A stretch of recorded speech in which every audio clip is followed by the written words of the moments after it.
real sense of where negotiations go from here.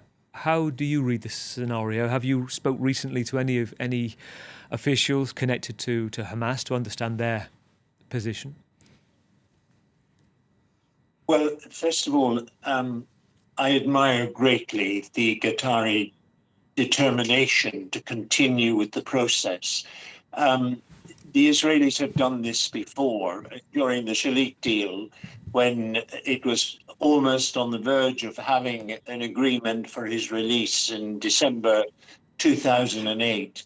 They chose the very morning when those negotiations were to happen, they chose instead to take the military option, and that was to bomb Gaza, and we had the 2008-2009 war. Now that set back, I think, the release of Gilad Shalit by at least 3 years.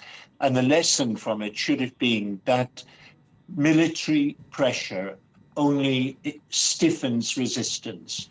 And I think it was March last year that the Qatari Prime Minister himself reminded Prime Minister Netanyahu that basically it was diplomacy, not bombing, that got the release of the hostages. So I hope they can remain in this state. But having been in Jerusalem the last couple of days, I honestly think we are heading to a very, very dark place.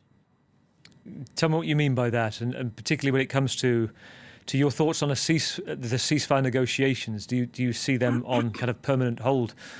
What's your take?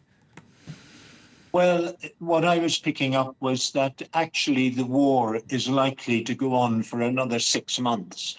Now, the thought of that is just horrendous, because I think of the over 2 million people in Gaza who are suffering unimaginable. So another 2 or 6 months of this is unthinkable. It was also expressed to me, and I would say from informed sources, that Gaza will become so unlivable to reconstruct it, it will be necessary to actually evacuate the whole of the population. Again, that's, I would say, a disaster waiting, because what I know of the Gazan people, their resilience, they will resist evacuation, even though in the face of death.